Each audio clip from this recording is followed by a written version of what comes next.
Welcome students. Today we are going to study about the animal tissue. But before we start to study about animal tissue, let's recall differences between the plant tissue and animal tissue. We have already studied about the plant tissue and we also have a brief idea about the animal tissue. So just let's recall the differences between plant and animal tissue. Plant tissue, the dead supportive tissues are more abundant. In plant tissues, the dead tissues, supportive tissues are more in amount. Whereas in animals, living tissues are more abundantly present. So it is a basic difference between plant tissue and animal tissue. In plants, number of dead tissues which are supportive in functions are more. Whereas in animals, living tissues are more in number which have various types of functions. In plants, tissue organization is stationary or fixed. This is due to the fixed habitat or fixed habits of plants. So, plants have fixed habitats as these cannot move. So, because of their fixed habits, they have fixed habitats and that's why tissue organization is stationary. In animals, tissue organization is active because animals have a characteristic of locomotion. So they can move from one place to another and that's why they have higher energy needs, higher energy requirements, and due to this they have more number of tissues which are active. The next difference between the plant tissue and animal tissue is plant need since less maintenance energy and that's why they are stationary because they are capable of making their own food. So that's why they need less maintenance energy. Animals need more maintenance energy because they have to move in search of food.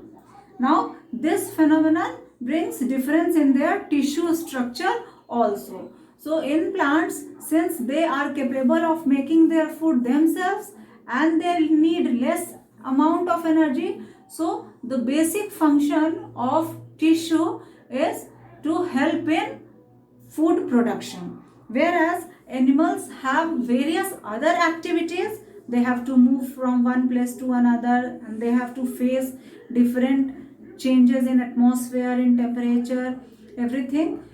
So they have different types of tissue to fulfill different needs. Another difference between plants and animals on the basis of tissue, that in plant tissue there is differentiation of meristematic and permanent tissue. As we have studied, in plants some tissues are specially designed or you can say responsible for growth. No all tissue are involved in growth purpose.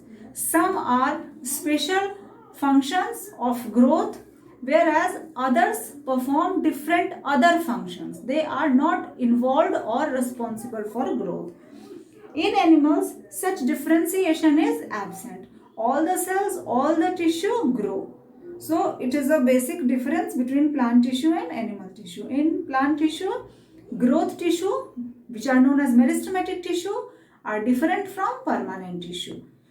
Whereas in animals, all the tissues grow.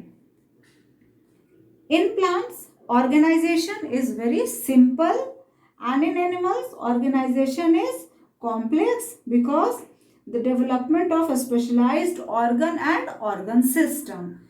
Since animals have various organs and organ systems, so they have a specialized tissue for each other organ and organ system. In animals, the different functions, different activities are going on inside the body with the help of a specific system and that's why specific tissues are there. Whereas in plants, various systems are not present. A very few systems are present, and that's why the organization is simple in plants. Like plants lack digestive system, circulatory system. They do not have a well designed excretory system even. So they have almost simple type of cells all around in their body. Whereas in animals, nervous system has different types of cells, excretory system has different types of cells, and so on. The next difference in plant tissue and animal tissue, that growth is limited to certain regions because of presence of those meristematic tissue in the limited areas only. So in plants, uniform and equal growth is not seen, whereas in animals, since all the tissues, all the cells grow, so growth is not limited and it is uniformly, equally distributed to the entire body. So students, follow, these were some differences between plant tissue and animal tissue. Now we will start about the animal tissue. So basically, animal tissues are of 4 types. They have been divided in 4 groups, basically on the basis of their functions. So animal tissues are grouped in 4. The very first one is called epithelial tissue. The epithelial tissue covers and protects the body and different body parts and internal organ. So it is a covering and protective tissue. The second tissue is called connective tissue. As the name suggests, this tissue is responsible for connecting different body parts, different body organs, different cells and tissue itself. So its function is to connect, to make connection between the two. The third tissue is called muscular tissue. It is responsible for movements in the body. There are 2 different types of movement in our body. One movement is called voluntary movement and the second movement is called involuntary movement. So both the movements are controlled by, or you can say both the movements are created with the help of muscular tissue. And the fourth tissue is called nervous tissue. Its function is to transmit the impulses from sense organ to brain and spinal cord and from brain and spinal cord to sense organ. So these are 4 different types of animal tissue: epithelial or covering tissue, connective tissue which connects different parts, muscular tissue which helps in movement, and nervous tissue which helps in transmit of impulses. So let's study in detail about the first animal tissue, that is the epithelial tissue. Epithelial tissue are the covering tissue of the body. It covers the entire surface of the body as well as it covers the organs of the body. Different body parts, different organs of the body are covered by the epithelial tissue. It covers body surface externally as well as internally. It also lines the body cavity and internal organs. So the wall of the body externally and internally as well as the walls of organs externally and internally are made up of epithelial tissue. Being the covering tissue of the body, it protects the organs also. It protects the organ from external injuries, infections, etc. So it separates the organ from external surrounding and hence protects the organs. The epithelial tissue is present on a separating layer called basement membrane. It is separated from the connective tissue layer with the help of a layer called basement membrane. The cells are tightly packed without any intercellular space. So intercellular spaces are absent and cells are tightly packed as its function is to cover and protect. So there is no need for intercellular space. So cells are very tightly packed. Epithelial tissue lacks nerves and blood vessels. So blood vessels and nerves are not present in the epithelial tissue. Now these are different types of epithelial tissue. Epithelial tissues are of various types. Basically they are divided into 5 types. The very first type is called a squamous epithelial. It is also called pavement epithelial. The cells are thin and flat, which are closely packed. You can see in diagram the cells are very thin and closely packed. It is present at the places where basically the covering and protection action is required, and also at the places where exchange of substances is needed. Being thin, it allows exchange of materials very easily. So it is present at the places where only covering work is required or exchange of material is required. It is present in mouth, esophagus, alveoli, blood vessels, etc. It protects the organs from mechanical injury and blocks the entry of germs.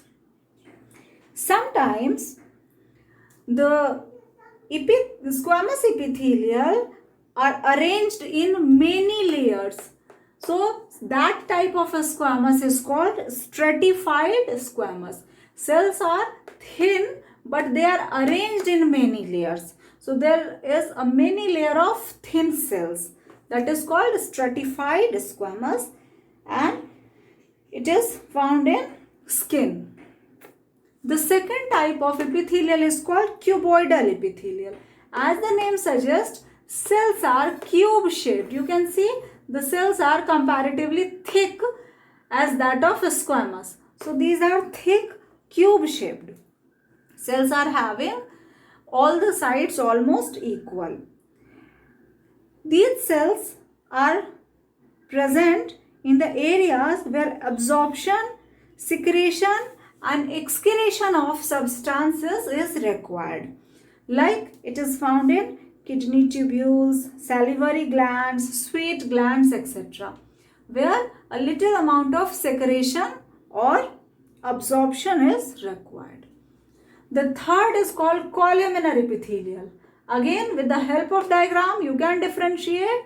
The cells are very tall, column shaped, pillar-like cells present over here.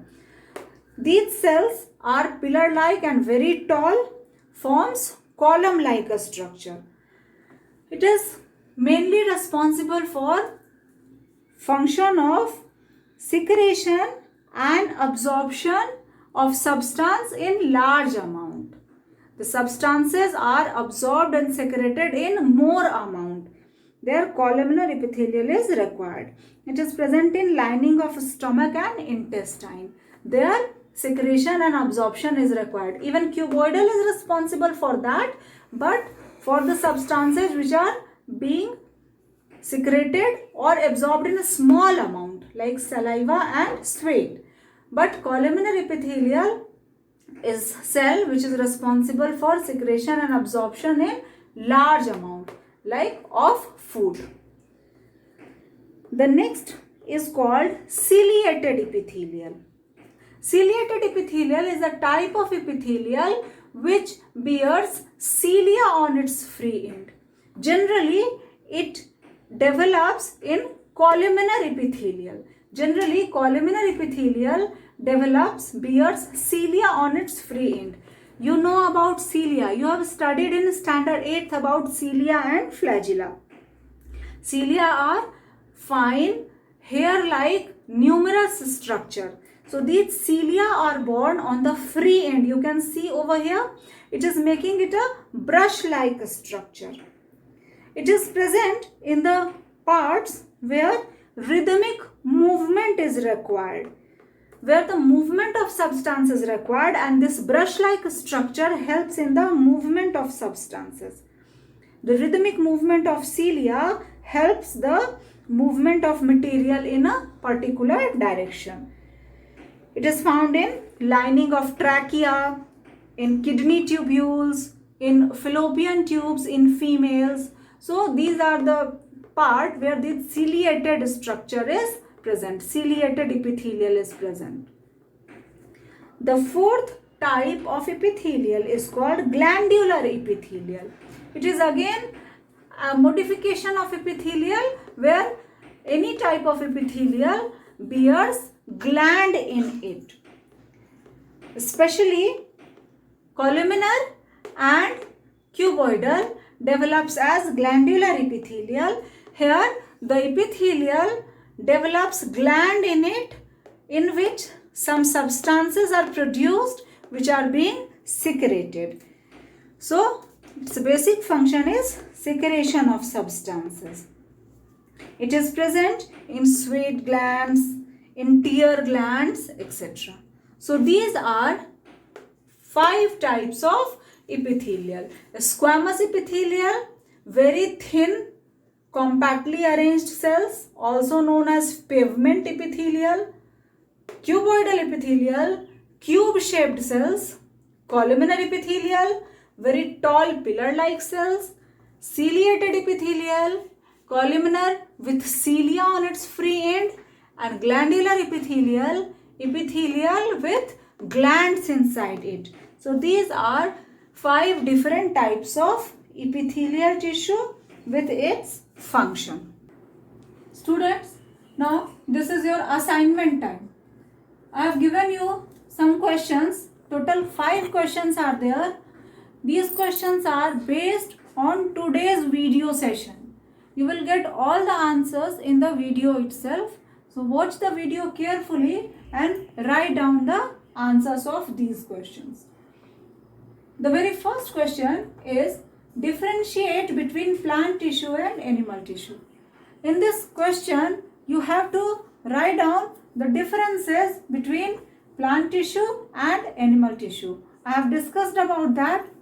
Various differences are there on the basis of movement or being stationary, on the basis of growth areas, whether the growth is uniform, equal or uneven, on the basis of meristematic permanent tissue, whether all the tissues can grow or not, whether the tissues are fixed or active. So these are some differences on which you have to categorize plant tissue and animal tissue.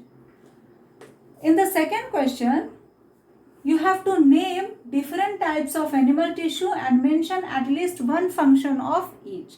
So there are 4 types of animal tissue. You have to write down their name and in 1 line or in 2 lines just you have to explain, you have to state the function of each of the animal tissue. So you will write down what is the function of epithelial tissue, what is the function of connective tissue, what is the function of muscular tissue, what is the function of nervous tissue in only 1 line. In third question, you have to write down the functions of epithelial tissue. So here in point, you will write down various functions of epithelial tissue like covering, like protecting, then separating it from one part to another and providing support. Sometimes it is responsible for exchange of substances, somewhere it is responsible for excretion, absorption, etc. So you will write down the functions of epithelial tissue. In the fourth question, you have to write down what is a squamous epithelial. So here you will write down how the cells of squamous epithelial looks, what is the structure of them, where these are found and what are its function. So you have to tell about all those things about squamous epithelial tissue. Again you will mention where it is found in the body. You will have to name the body parts or organs where you will find squamous epithelium. In the last question, you have to write down about the functions of ciliated epithelium. So first you will tell what is the speciality of ciliated epithelium, how it is special, what is the function of ciliated epithelium, and how that structure helps in the function of ciliated epithelium. Then you will write down about the places where this ciliated epithelium is found. So in this way you have to write down all the answers. So try to write it down with the help of video. Thank you.